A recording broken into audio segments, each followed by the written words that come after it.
اللہ وہ بے نیاز اور صمد اللہ، حیاؤں والا اللہ کفر کو مہلت دیتا آیا، شرک کو مہلت دیتا آیا، بت پرستی کو مہلت دیتا آیا، نئی مہلت دی تو بے حیائی کو نہیں دی۔ جب قومیں بے حیا ہوئی اور ناچ گانا عزت بن گیا، زنا فیشن بن گیا، عورتیں کپڑوں سے باہر آ گئیں، مرد آوارہ ہو گئے، تو پھر اللہ نے زمین کو ہلایا۔ اللہ نے بے حیاؤں کو مہلت ہمیشہ تھوڑی دی ہے۔ مشرق اور مغرب کے سر سے حیا کی چادر اتر چکی ہے، ان کی تو اتر گئی تھی، وہ ہماری بھی اتارنے کے چکر میں ہیں، ان کی تو اتر گئی تھی، وہ ہماری بھی اتارنے کے چکر میں ہیں۔ اور جس دن اللہ کا نظام چلے گا پھر اسے کوئی روک سکتا ہے؟ أَأَمِنْتُمْ مَنْ فِي السَّمَاءِ أَنْ يَخْسِفَ بِكُمُ الْأَرْضَ فَإِذَا هِيَ تَمُورُ، تمہیں کھڑوں کو زمین میں دھنسا دوں، اپنے اللہ کو روک لوگے؟ آمنتم من فی السماء ان یرسل علیکم حاصبا فستعلمون کیف نذیر، تمہارے اوپر پتھر برسا دوں تو اپنے رب کو روک لوگے؟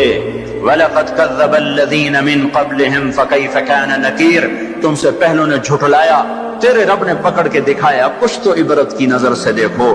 مہنجو داڑو چلو بہت دور ہے، ٹیکسلا کیوں نہیں چلے جاتے ہو؟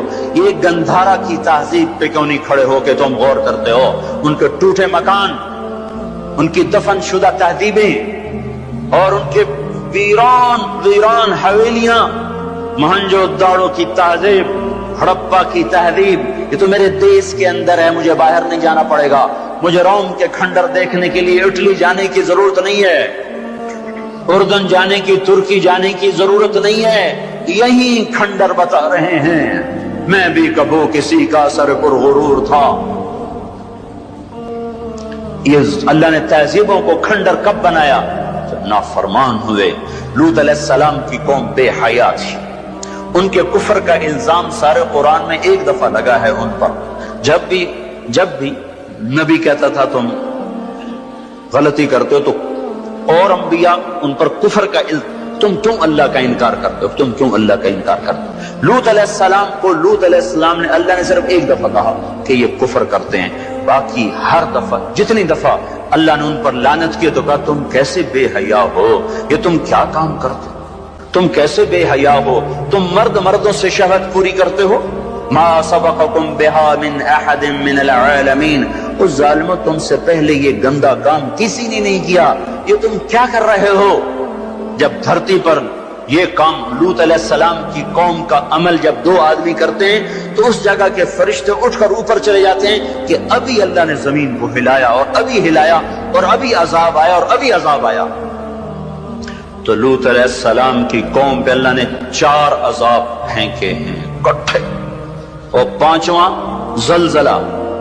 پہلے آیا زلزلہ، پھر آئی فرشتے کی چیخ، پھر اوپر پڑی پتھروں کی بارش، پھر ان کے چہرے، ان کی آنکھیں گئی دھسا دی گئیں، اور پھر ان کو اللہ نے یوں اٹھایا اور پلٹا کے یوں مارا۔ فجعلنا عالیہا سافلہا وامطرنا علیہا حجارۃ من سجیل منضود مسومۃ عند ربک وما ہی من الظالمین ببعید۔ عجیب بات بتاؤں، پتھروں پہ نام لکھے تھے، یہ پتھر فلاں خبیث کے سر پہ پڑے گا، یہ فلاں بدبخت کے سر پر پڑے گا۔ لوط علیہ السلام کی بیوی ایمان نہیں لائی تو اللہ تعالیٰ کے فرشتوں نے کہہ دیا تو بچ جائے گا، تیری بیوی کے سر پہ پڑے گا پتھر۔ اور لوط علیہ السلام اتنے تنگ آ چکے تھے، فرشتوں نے انہوں نے پوچھا کب عذاب آئے گا؟ لوط علیہ السلام نے پوچھا فَأَسْرِ بِأَهْلِكَ بِقِطْعٍ مِّنَ اللَّيْلِ وَلَا يَلْتَفِتْ مِنكُمْ أَحَدٌ وَامْضُوا حَيْثُ تُؤْمَرُونَ۔ لوط علیہ السلام کہنے لگے عذاب کب آئے گا؟ تو فرشتوں نے کہا ان موعدہم الصبح، ابھی نہیں، ان موعدہم الصبح، جب صبح کا چاندنا ہوگا تو ان پر عذاب آئے گا۔ لوط علیہ السلام اتنے تنگ آ چکے تھے، کہنے لگے نہیں، صبح بڑی دور ہے، ابھی لاؤ۔ تو جواب میں فرشتوں نے کہا الیس الصبح بقریب، صبح بھی تو قریب ہی ہے، الیس الصبح بقریب ان موعدہم الصبح الیس الصبح بقریب، یہ قرآن کی آیت ہے۔ فرشتوں نے کہا بس 3-4 گھنٹے کی بات ہے، نکلو۔ فلما اتاها امرنا، پھر اللہ کا امر آیا، کہاں ہے اللہ؟ کیا ہمارا کیا پڑھے لکھا دور ہے، سائنس کا دور ہے، ترقی کا دور ہے، پلیٹیں ہلتی ہیں، اللہ ویلا بیٹھا ہوا ہے۔ ہاں ہاں واپس آؤ، واپس آؤ۔ عقل کی پرستش نے یونان کو کیا دیا؟ رب کی پرستش نے دیا جو بھی دیا۔ اللہ اس کے رسول کی غلامی سے سہرے بندے ہیں جس کے بھی بندے ہیں، وہی عزت کی سیڑھیوں پر چڑھا ہے جس نے اللہ رسول کے غلامی کا دم بھرا ہے، جس نے ان کی چوکٹ کو چوما ہے، وہی دنیا اور آخرت میں سرخرو ہوا ہے۔ بے حیا معاشرہ ٹوٹ جاتا ہے اور بے حیائی ننگی ہو کے ناچ رہی ہے۔ کیا حیرت کی بات ہے کہ ننگے ناچ سکرین پہ دکھائے جا رہے ہیں اور دیکھنے والے مزے سے بیٹھے دیکھ رہے ہیں، تو کیا میرے اللہ کو غیرت نہ آئے گی؟ میں یہ لوط علیہ السلام کی قوم کے علاقے میں پھرا ہوں، 300 میل کا علاقہ ہے، غور آج کل اس کو کہتے ہیں، پوری پٹی پہ پھرا ہوں۔ وہ سارا پہاڑی علاقہ ہے، اسلام آباد کے پہاڑوں میں سب بڑے نہیں، چھوٹے چھوٹے خوبصورت پہاڑ، چلتے چلتے ایک دم بیچ میں نشیب آتا ہے اور یوں زمین 300 میل تک بیٹھی ہوئی نظر آتی ہے۔ عربی زبان میں بیٹھی چیز کو غور کہتے ہیں۔ یہ زمین کیسے بیٹھ گئی؟ جب لوط علیہ السلام کی بستی کو اٹھایا اور اٹھا کر اوپر سے زمین پر مارا تو وزنی چیز جب زمین پر گرتی ہے تو دائیں بائیں زمین نیچے بیٹھ جاتی ہے۔ اس طاقت سے وہ بستی زمین پر گری کہ 300 میل تک ساری زمین بیٹھ گئی۔ تو لوط علیہ السلام صبح نکلنا تھا کہ پہلے زلزلہ آیا، زلزلہ آیا، پھر فرشتے کی چیخ آئی، پھر پتھر برسنے لگے، چیخ و پکار۔ لوط علیہ السلام نے بیوی سے کہا تھا پیچھے نہ مڑ کے دیکھنا، پر اللہ کا فیصلہ ہو چکا تھا کہ اس کا بھی سر ٹوٹنا ہے۔ تو چلتے چلتے چلتے بس وہ نہیں رہ سکی، ذرا یوں اتنی کو گردن ٹیڑھی ہوئی تھی کہ اوپر سے پتھر آیا اور اسے بھوسا بنا کے پھینک دیا۔ تو میرے بھائیوں، ہم سب خطرے کی لپیٹ میں ہیں، باری لگ چکی ہے، نمبر بہ نمبر، نوبت بہ نوبت یہ ہوگا۔ یا لوگ توبہ کریں گے یا اللہ کی نشانیاں کھل کے آئیں گی۔ جب یہ ہوگا، جب یہ ہوگا، جب میری امت گانے بجانے کو جو قومیں گانے بجانے میں ڈوبتی ہیں وہ ہلاک ہو جاتی۔ چلو میں کہتا ہوں وہ جو قرآن بھی پرانی کتاب اور حدیثیں بھی پتہ نہیں ہیں کہ نہیں ہیں۔ کتنا ایک طبقہ ہے جاہلوں کا جو یہ بھی کہتا ہے وہ اقبال کو تو مان لو تمہارا شاعر مشرق ہے، حکیم الامت کا لقب پایا ہے۔ 1996 میں انڈونیشیا جماعت میں گیا تھا تو وہاں کا جنرل حبیبی تھا مسلمانوں کا لیڈر، اس سے ملاقات پر اس نے کہا کہ آپ کے شاعر اقبال کی پوئٹری کو ہم نے اپنی زبان میں ٹرانسلیٹ کر کے اپنے نوجوانوں میں جذبہ پیدا کیا۔ میں نے کہا ہماری قوم تو اس کی قدر نہ کر سکی، 100 سمندر پار کی قوم اس کی شاعری سے انقلاب لے آئے، اور انہیں گانوں سے ہی فرصت کوئی نہیں۔ تو اقبال نے کیا کہا تھا؟ تجھ کو بتاتا ہوں کہ تقدیر امم کیا ہے، تمہیں بتاؤں میں قوموں کے عروج و زوال کی کہانی، شمشیر و ثنا اول، طاؤس و رباب آخر۔ جب وہ اٹھتی ہیں عزت کے زینوں پر تو نیزوں کی کھڑکھڑاہٹ اور تیروں کی سنسناہٹ اور تلواروں کی جھنکار ان کا نغمہ ہوتا ہے، اور جب وہ ذلت کے گڑھوں میں گرتی ہیں اور پستیوں میں گرتی ہیں تو پھر تانسین ان کا بڑا آدمی بن جاتا ہے، پھر تانسین کے قصیدے پڑھے جاتے ہیں، پھر گلوکاروں کو فنکار بنایا جاتا ہے، پھر ناچنے والیوں کو فنکارہ بنایا جاتا ہے۔ ہائے ہائے ہائے ہائے، 6 لاکھ کو کیا جواب دو گے؟